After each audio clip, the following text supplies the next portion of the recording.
अस्सलाम वालेकुम स्टूडेंट्स, आप सब अच्छे से होंगे, खैरियत से होंगे। एंड हमारा जो टॉपिक है आज का that is fats and oils. ये फूड एंड न्यूट्रिशन का सेकंड टॉपिक है जो ऑलरेडी मैंने एक टॉपिक का एक लेक्चर दिया है ऑलरेडी। उसके बाद मैंने ऑलरेडी एक लेक्चर दिया था दैट वाज द पोषण अभियान जो 6th यूनिट का है, वो स्कीम्स का है। मैंने सोचा एक टॉपिक के साथ अगर एक स्कीम भी हो जाए तो बेटर ऑप्शन रहता है। एक तो सिलेबस का बर्डन भी कम हो जाएगा और प्रिपरेशन भी ईजिली फ्लो हो जाएगी। तो ये जो फैट एंड ऑयल है ये फूड एंड न्यूट्रिशन का सेकंड टॉपिक है। उसमें मैंने ऑलरेडी 2 कंपोनेंट्स पढ़ाए थे फूड के, that was carbohydrate and protein. मैंने उसमें पढ़ाया था।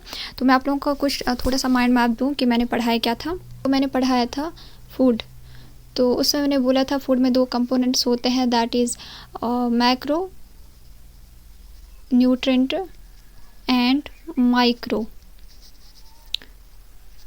तो मैक्रो जो होता है ये हमें क्वांटिटी में ज़्यादा चाहिए और जो ये होता है ये हमें कम चाहिए और ये हमें ज़्यादा चाहिए। ओके, तो माइक्रो में फिर मैंने पढ़ाए थे ऑलरेडी 2, कार्बोहाइड्रेट और प्रोटीन, और उसमें 3 जो न्यूट्रिएंट था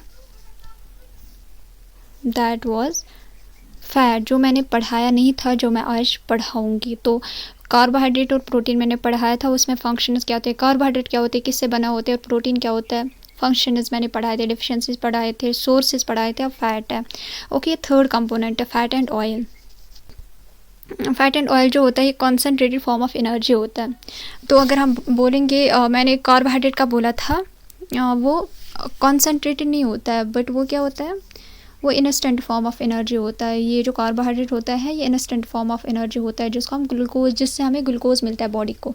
तो जो फैट होते हैं कॉन्सेंट्रेटेड होता है। कॉन्सेंट्रेटेड क्या होता है, कॉन्सेंट्रेटेड फॉर्म ऑफ एनर्जी।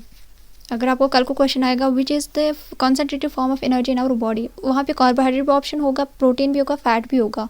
तो आप लोगों को फैट लिखना है क्योंकि ऐसे क्वेश्चन आते हैं। मेरा जो बैकग्राउंड है दैट इज़ न्यूट्रिशन डाइटेटिक्स, और मैं इस चीज़ में मैं थोड़ा सा लगा सकती हूँ लॉजिकल कि हाँ ऐसे टाइप के क्वेश्चन आ सकते हैं।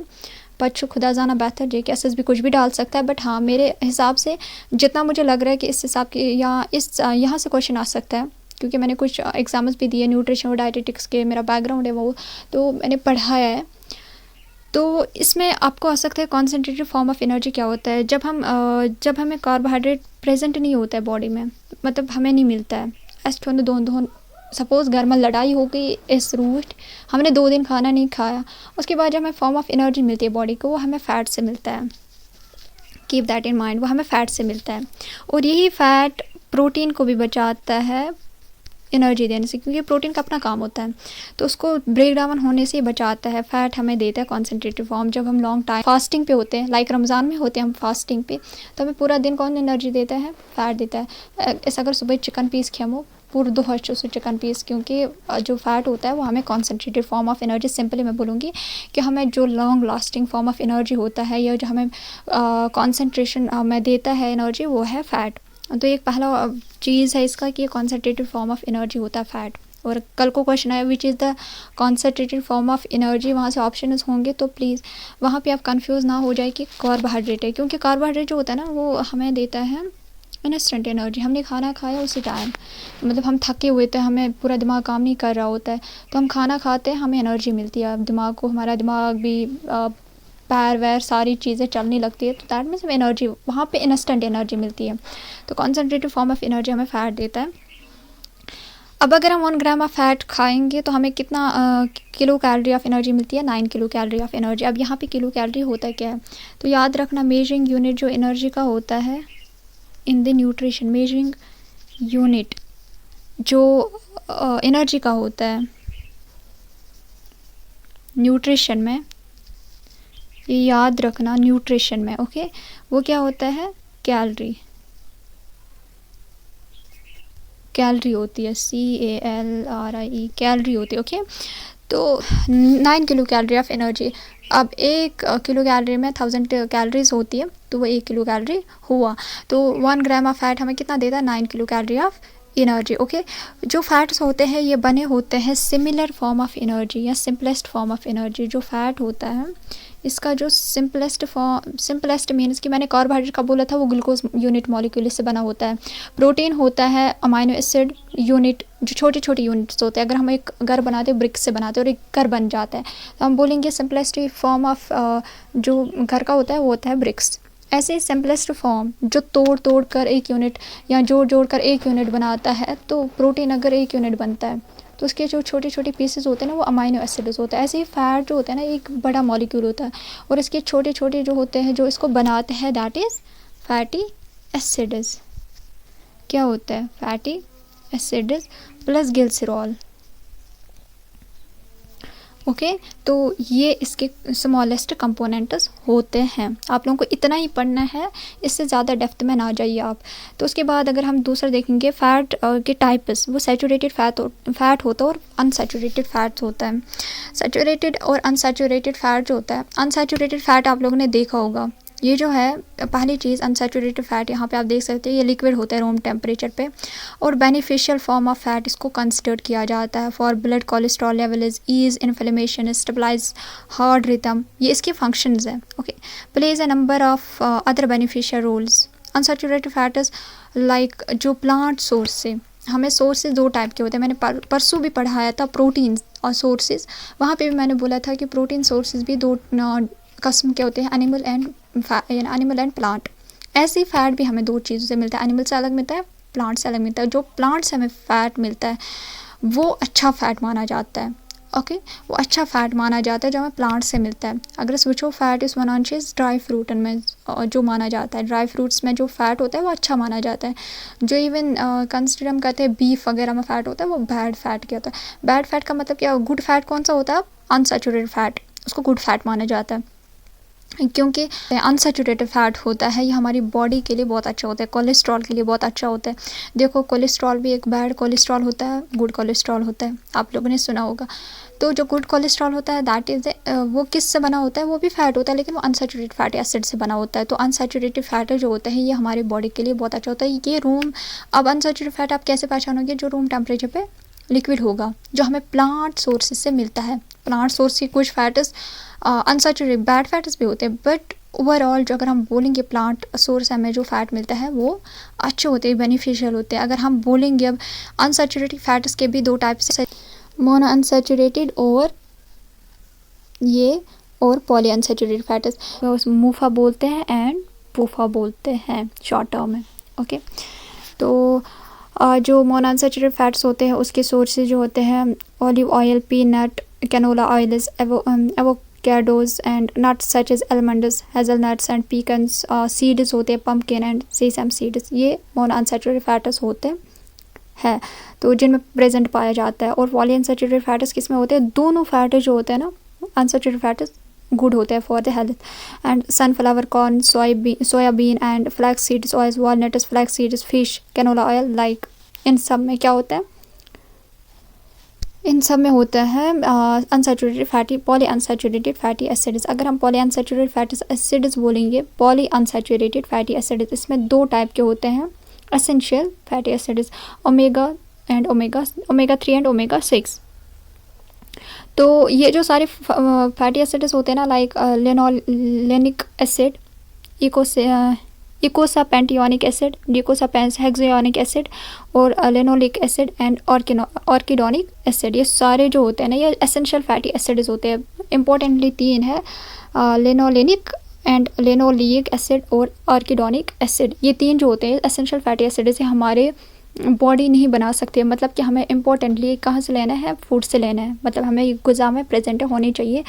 तो और इनका भी अपना रोल होता है बॉडी में, और अगर हम ये नहीं लेंगे हमें कोई डेफिशिएंसीज भी अंदर से बॉडी में हो जाती है। तो अगर हम बोलेंगे अब सैचुरेटेड फैटी एसिड्स, अभी तक हम अनसैचुरेटेड फैटी एसिड्स पढ़ रहे थे। अब सैचुरेटेड फैटी एसिड्स जो होते हैं ना, ये food all foods containing fats have a mix of specific types of fats. Even healthy foods like chicken and nuts have small amount of saturated fatty acids.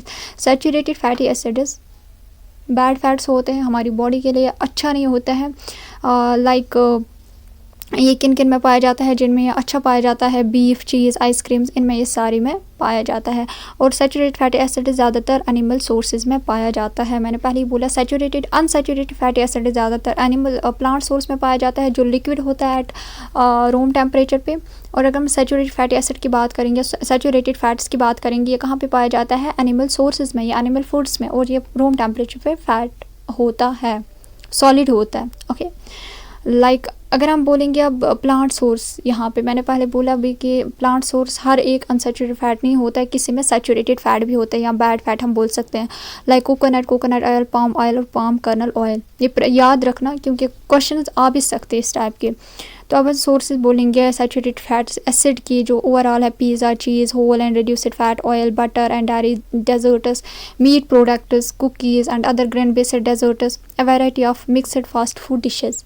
तो सारे में पाया जाता है ये ना saturated fatty acids. Saturated fatty acids bad fat माना जाता है न्यूट्रिशन में। ये हमारी बॉडी में बहुत सारी डिजीज़ भी करता है, हार्ट अटैक्स आते हैं, या बॉडी फैट इंक्रीज़ होता है, या फैटी लिवर हो जाता है, या और भी डिजीज़ होते हैं, वो बैड फैट की वजह से होता है, गुड फैट की वजह से नहीं होता। हर एक फैट बैड नहीं होता है, ये बात याद रखना है, हर एक फैट बैड नहीं होता है। तो trans fat it is the worst form of fat. एक होता है गुड फैट और तीसरा होता है वर्स्ट फॉर्म ऑफ फैट, जिसे यो मतलब फास्ट फूड्स खाते हैं, स्ट्रीट फूड्स खाते हैं, वो हम बोलते हैं ट्रांस फैट। जब हम एक ही फैट को या एक ही ऑयल को बार बार क्या करें, हीट अप करें, वो हाइड्रोजनेट हो जाता है। ओके, पार्शियली हाइड्रोजनेटेड जो वेजिटेबल ऑयल को बनाया जाता है ना, हाँ, क्या होते हैं trans fats acids are morely common trans fats are made by heating liquid vegetables oil is in the presence of hydrogen gas and catalyst, a process called hydrogenation. So छ आसान कंटिन्यूस हीट अप करान, तथ partially hydrogenated गसान तम vegetable oils, सो बनावन तथ more stable, और हमारी body के लिए वो बहुत ज़्यादा रेंसिड हो जाता है। हमारी बॉडी जो हम ये वो लेते हैं ना, तो हमारी बॉडी वो रेंसिड करती है, और उस चीज़ से जो हमारे अंदर होता है ना, वो पुरस्ट बन जाते हैं अंदर जाकर। तो ये जो फैट होते हैं ये वर्स्ट होते हैं किसके लिए, heart, blood vessels and rest of the body के लिए। Okay, trans fat worst form of fat होता है। Okay, partial hydrogen fats can withstand repeated heating without breaking down। Okay, impartial hydrogen fatty अगर हम कितना भी इसको रिपीटली, क्योंकि वो बहुत ब्लैक भी होता है, हम कंटिन्यू उसको क्या करते रहते हैं, हीट अप करते रहते हैं, उसमें डाल रहे होते हैं, वो वाला जो होता है वो उसमें डाल रहा होता है, पकौड़ा भी वगैरह जो भी बना रहे थे, स्ट्रीट फूड जो भी होते हैं। दैट इज़ द रीज़न कि फास्ट फूड जो होते हैं ना, वो भी वर्स्ट माने जाते हैं, क्योंकि उनको भी वैसे समोसा बनाते हैं, समोसा वो बनाते हैं, या ब्रेड पकौड़ा बनाते हैं। वो सारी चीज़ें जो होते हैं ना, जो हम स्ट्रीट फूड्स हो, फास्ट फूड्स हो, वो ट्रांस फैट से बनाया जाए, ट्रांस ऑयल से बनाया जाता है। उनको कंटिन्यूस हीट अप किया जाता है, वो हाइड्रोजनेट होता है, जो रेंसिड होता है उसके बाद, और हमारी बॉडी के लिए वो जहर बनता है।